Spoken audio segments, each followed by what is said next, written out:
Olá, amigos. Sou Claudete Moura.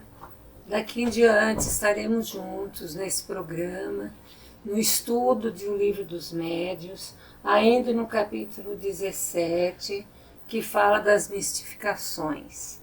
E nós estávamos no programa anterior falando que existem meios de evitar as mistificações, tanto com os espíritos e com os médiuns também, que muito pode ser da parte dos médiuns.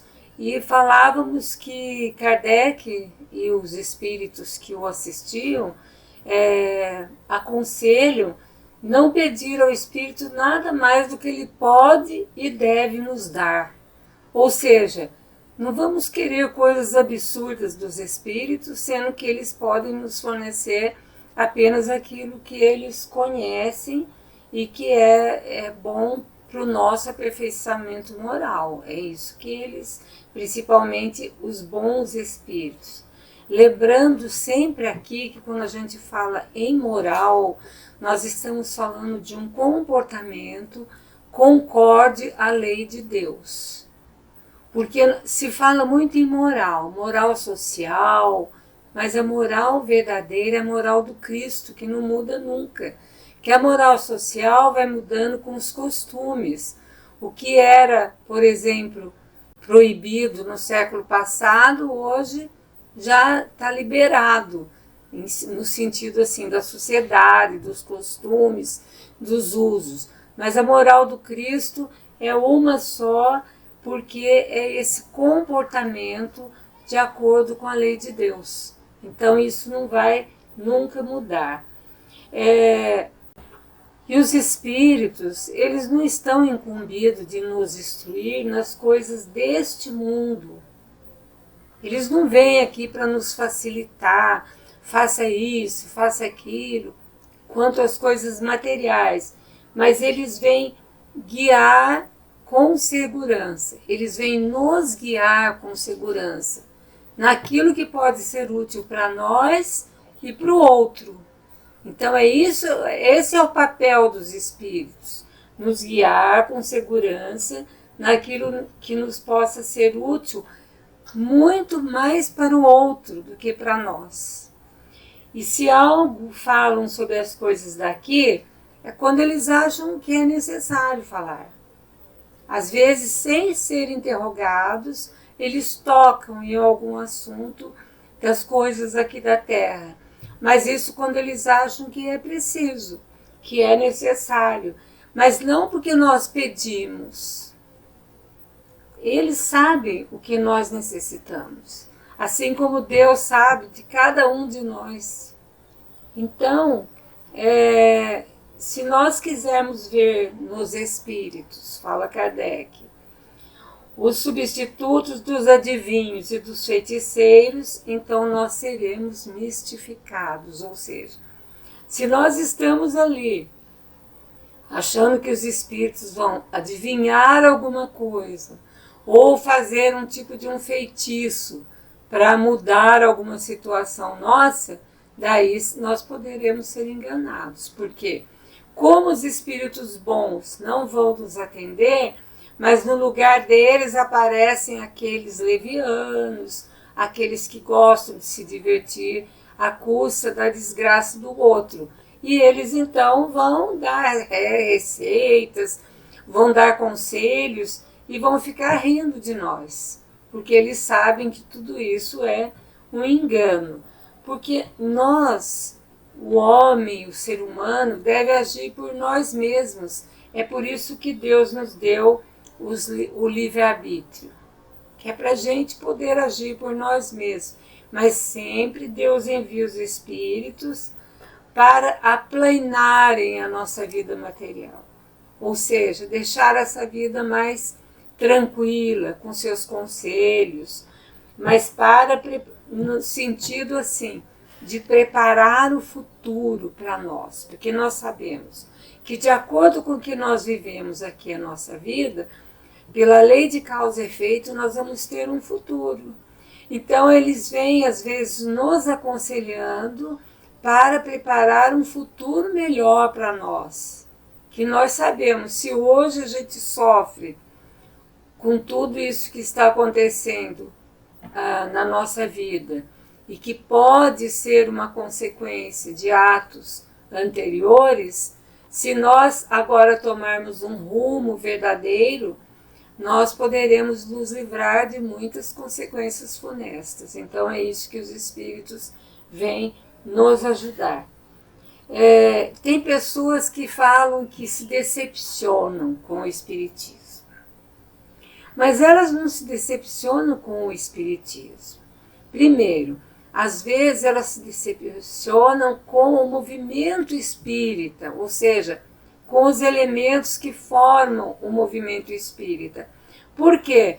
O movimento espírita é formado de seres humanos, como nós todos, falíveis, nós sujeitos a falências, a enganos.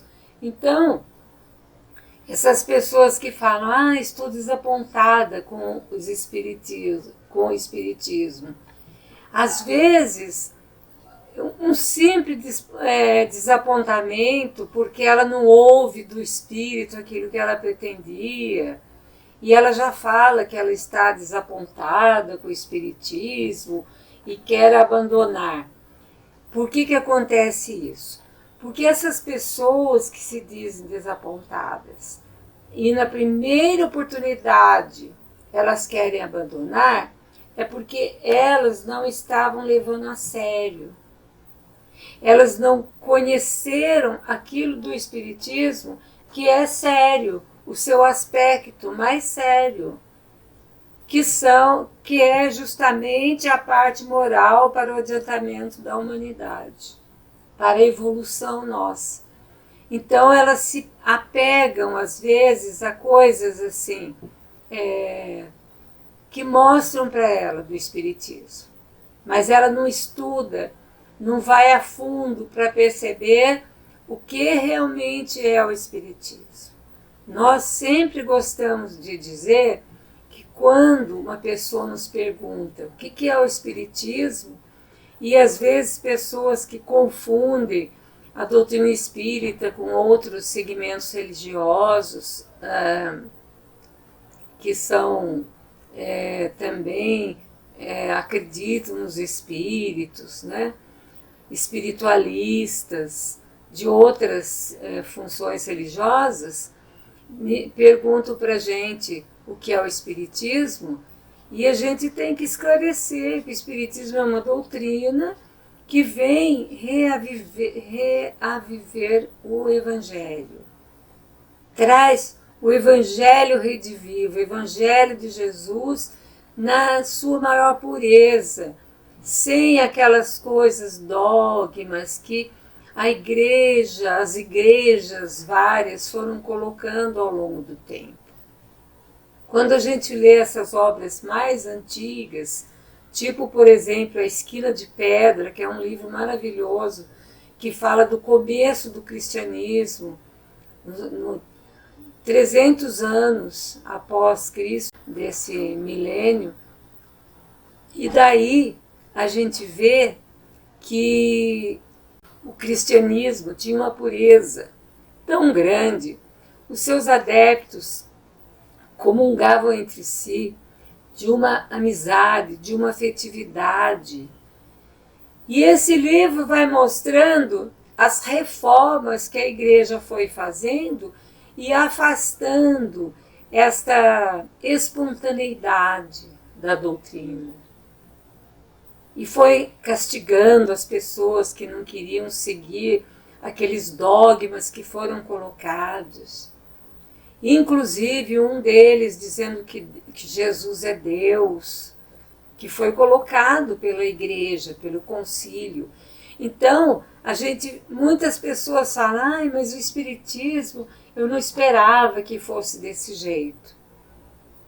Mas o espiritismo é uma doutrina que fala da lei de causa e efeito, que fala que nós somos espíritos imortais, que fala que nós poderemos viver muitas vidas, que existem também outros mundos habitados. Então é isso que a doutrina espírita, e principalmente propicia para nós esse envolvimento com o mundo espiritual, esse relacionamento com o mundo espiritual que nos faz conhecer coisas que nós não teríamos acesso se não fosse essa relação com a espiritualidade. Então, nós temos uma observação aqui dizendo o seguinte: Deus permite as mistificações por vários motivos. Primeiro, para provar a perseverança dos verdadeiros adeptos. Porque não é que um adepto é verdadeiro que ele não vai estar sujeito a uma mistificação. Qualquer um de nós pode ser enganado por um espírito brincalhão. Vai depender muito do que nós queremos, de como nós pensamos, de como nós procedemos, as nossas atitudes, palavras. Vai depender demais. Então, às vezes, Deus permite. A gente fala, como que Deus permite essa mistificação? Ele permite para provar a perseverança daqueles que são os verdadeiros adeptos, aqueles que realmente estão dentro da doutrina, professando a sua fé.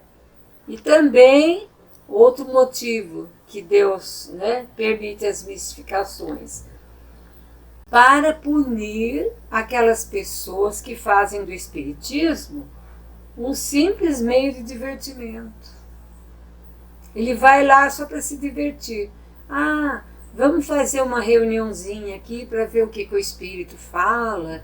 Vamos consultar um espírito para isso, para aquilo. Os espíritos não estão assim à nossa disposição. Eles têm muito mais o que fazer na vida.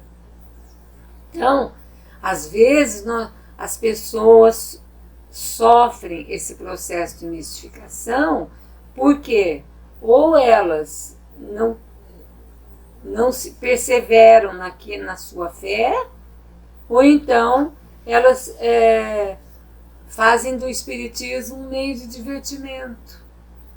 Hoje vou lá no centro tomar um passe porque estou muito carregado. Mas eu não tenho uma obrigação, eu não tenho um objetivo de ir ao centro para ouvir um evangelho, para aquelas energias do passe me renovarem, para enfrentar o dia a dia.